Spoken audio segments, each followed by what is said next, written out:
So welcome to Resto Designs, guys, and welcome to a new project that's coming from a customer. This is an early Mark 1 convertible. It's 1981, this car is. It's actually a GLI, so I think originally it was a 1600. Also, it was a green color and someone sprayed it matte black, unfortunately. I think the owner now is gonna actually turn this car back to original, get it as close to original colors. With this cream top and the green color, I think it would really work quite nice. And maybe even with some cream leathers in it at some point. Now, I've given this car a nickname of Project Topless. Hopefully this should be a fairly in and out job. Maybe this might cover only 3 or 4 videos. This is gonna get done fairly quick because it was running at some point, maybe about 4 or 5 years ago. It's been left to the side. So yeah, it needs some tidying up. So as you can see, it's rolling on some 15-inch RAs, and straight off the bat you can see, looking at that, look at the caster on that, sitting all the way back. Something's not right there with that. Door mirror needs to be attached. I'm sure that's not a big thing. Like I said, this is a very early car, it's an 81, proper GLI, not GTI. This is pre those cars. So I would have assumed it would have been a 1600 at that time. Running now a 2-litre 2E block and full ECU. So yeah, as we get into here, you can see no grille, no front end, no lights. The wiring, unfortunately, has kind of only been placed in place. It needs to be tidied up. The ECU is in that location there with ECU relay 30 wired up like so. So yeah, there's a few things I'm gonna need to sort out and tidy up.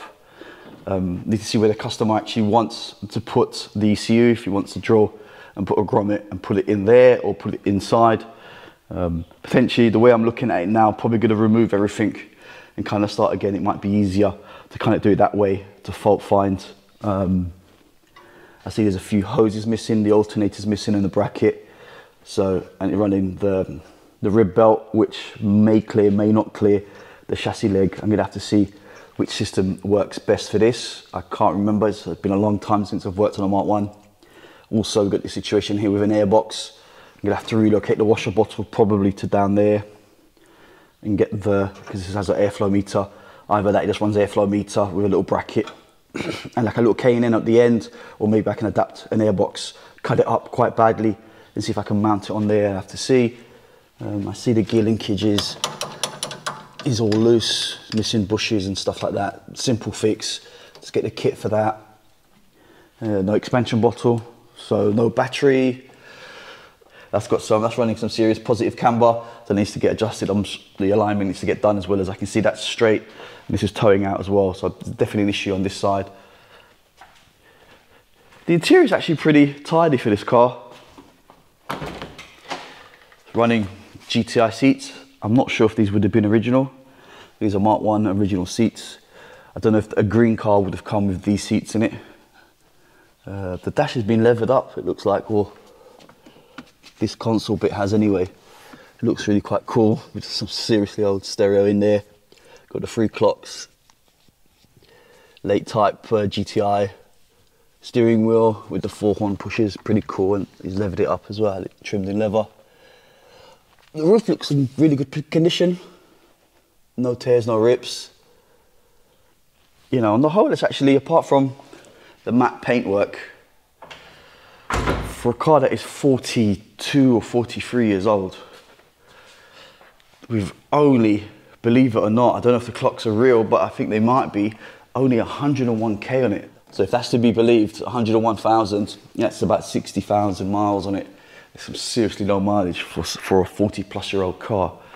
Okay, he said also, the owner, that there's loads of stuff in the boot. Okay, so the boot's missing the shock, or whatever this holds this up, I can't remember, that's been a while. But yeah, okay, so I guess first things first is pulling out what's in here and seeing and taking stock of what we've got. So there we have it, guys. This was in the boot. Let's go through this. So there's some pretty obvious things. Okay, that's the alternator bracket. Okay, this is an AC one. So that means the alternator is going to sit quite high. There's something quite nice about the earlier kind of spring-loaded 8-valve ones. The alternator sits low. So let's see if that clears, because I think this, if I remember correctly, on the Mark 1 will hit the actual chassis leg on here. So I know already this potentially is not going to work. We might need to get an earlier 8-valve type one. So yeah, my memory, it's been a long time. I mean, maybe over 20 years. Last time I've worked on a Mark 1, and yeah, you kind of forget things when it's been that long a time. But yeah, look, as you can see, this is not going to work, this alternator. So that's the first stumbling block. So we're going to need to get, I'm going to need to source an early style alternator bracket from a Mark III that has non-AC.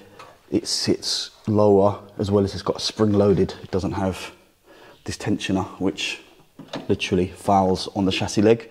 So okay, so that's number one. So I guess that can go back in the boot, which also then means that this alternator is going to have to go back in the boot, because the alternator with the spring type is a different type.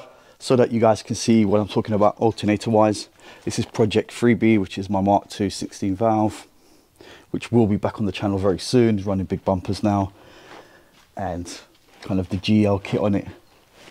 But yeah, as you can see, the alternator is here. Hopefully it's a spring loaded one. One, it sits a lot lower, and two, there's no tensioner. As you can see, just the belt just runs straight, so you can have no issues with that tensioner touching the chassis leg. So you need to find the bracket and the alternator for one of these early ones. So it looks like I've got a lot of work on my hands, scouring some scrapyards to find that particular bracket and alternator. Okay, next thing, I can see we've got, oops, this has got water in this, so that's not a good sign for this air mass meter. Hopefully it hasn't damaged this with water that was in the boot. So obviously there's water going in the boot. Hopefully it hasn't damaged this airflow meter. Anyway, so I've tipped this out. Now, this is a Mark III, obviously, because it's a Mark III engine. It's a Mark III airbox. Now, this is no way I'm going to be able to trim this down to fit into there like so. So, yeah. There isn't an early skinny type Mark II box that has anything similar to this.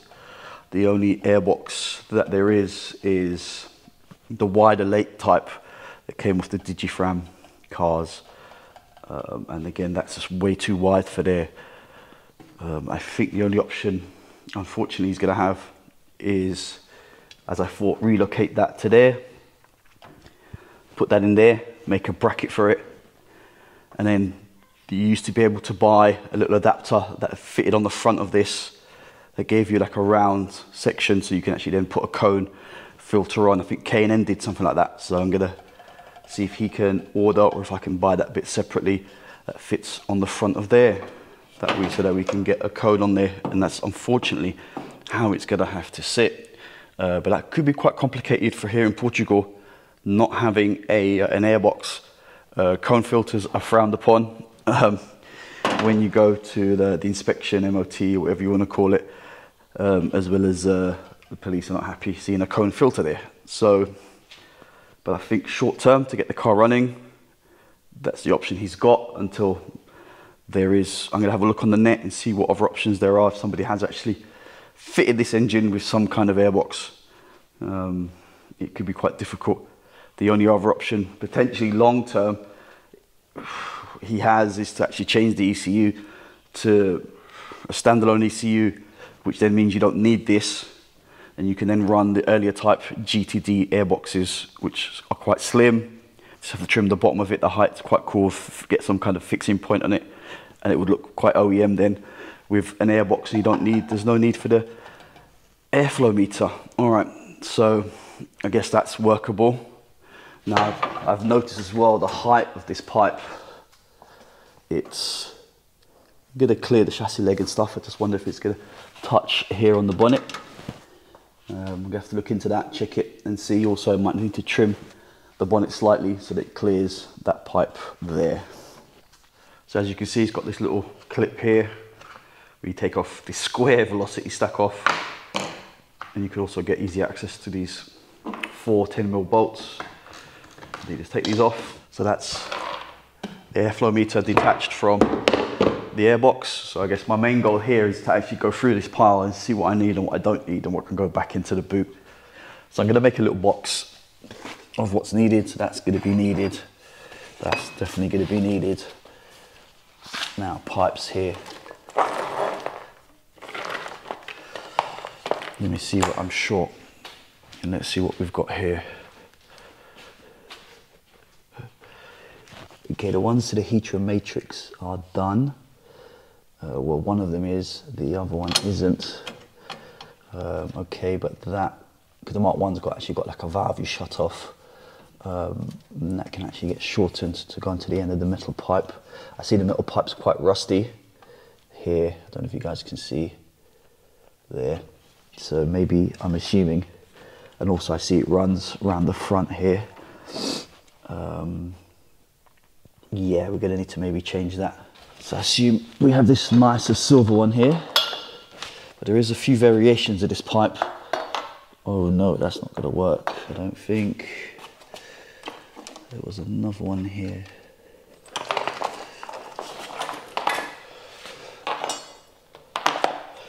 Okay, so that looks like it's in better condition. So, and also I see it's got the expansion bottle pipe on there, so that can go in the boot. Just need to remove this one off the end of there. Okay, so that's in the box, sort of. That I'm definitely not going to need. Now, I know I need some at the front, so that's one style. That I'm not going to need either. This is another style. Brake servo pipes, I don't think I need that. All right, so let's go and take these to the front and see what is what. So that one goes on to that one there like that. So that's supposed to go into there and then into the oil cooler, which we do not have. So I need one of these that just goes straight. Either that will block that off. Then this one again goes from there to there, and again that would have gone to the oil cooler. Now I wonder why we don't run an oil cooler. There's no benefit to not running one. So I think that's actually what we're gonna do. I'm gonna get an oil cooler, and then it just makes this pipe situation a lot easier. Instead of trying to source or make up 2 dodgy pipes, let's actually use those good pipes and actually benefit the engine with actually putting an oil cooler back on this. So that's, I'm going to see one if he's got one that maybe he took off, or if not, we'll just buy a fresh one and we'll put an oil cooler on there. So that actually sorts out those pipes there. So I need to put that on my list. So we'll keep these. They can go in the keeping box. Okay, now we need the front and lower rad pipes. I don't think we need these little ones here. They can go back into the boot. Okay, so we actually do have a front one there, which is a bit short actually. So the bottom one is done. That looks good enough to keep. And looking at this one, yep, that's got more of an angle, and that will actually meet up with that there. But just to make sure, this is actually the bottom one, but I think this will actually fit on the top here. Let me just remove the clip and see if it does fit. So I took off that little end bit there, and as you can see, it fits really well. Just clear the dipstick as well. So that's actually that hose done. I'll give that a clean up before I put it on there and remove these spring clips. and put normal Jubilees on there, and I can actually secure that bottom one. So at least this is kind of 2 hoses that are out the way. So as far as this pile of bits are concerned, I can put all of these back in the box that is in the boot. Okay, so going through this tray here, I can see got a few bits that are not really needed. Got an earth terminal, power terminals, the terminal for the alternator. I see a couple of ECU. Oh no, I don't see anything actually. Oh, you got an ECU bracket here, or an old coil driver from the original engine. I would have thought the K-Jet. That there, maybe that's to mount the ECU on, or maybe I can adapt that to mount the ECU on if that's where the customer wants it. But I think more or less this can also go into the boot. And this, as I'm taking it, is the rest of the wiring loom from the Mark III, which I can see, which is the light loom basically, with the yellow plugs from the original Mark III Golf. I don't think I actually need anything in there, so I think that can also go into the boot as well actually. There is a horn there. I'm assuming there's no horn on the front panel here anyway. No, there isn't. Okay, so I'm sure might as well put the horn on as well then. I'm sure that's what he's going to need. So that can go in the box of keepers. And the rest of these can go in the boot. So that's all neatly in the boot there. And if I do need to get the wiring, it's just there at hand. So that's literally all I'm going to need. The rest I'm going to have to source myself, as well as do the wiring. All right, let's see what's inside the car. So I have an old alternator here with an old style plug. Yeah, we're not going to be using that because we don't have any brackets for that or anything. That's even going to be hard to find than what I'm going to be looking for. Here we have inner spots for the 4 headlamp grille.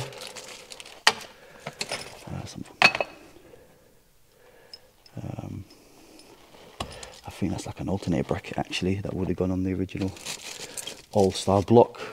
Some of the lights. Okay, these are the outers. And in the back here we've got the old rain tray, which as you can guess has obviously had a hard life. And there's the inner spots on them. So I don't know if he wants me to fit the new spots or not. But these look fairly good actually, and they're headless as well.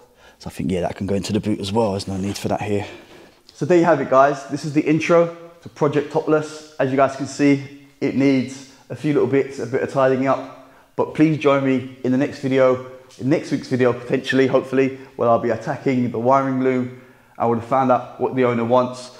ECU in, ECU out, and we'll start going through that and get this thing running. Hopefully, check it all, and we'll get it running by the next episode. So please join me for next week's video where we'll hopefully get this car running, and then we can sort out what's wrong with the suspension and go through the car bit by bit. All right, guys, thanks for watching. Please subscribe, check out the website.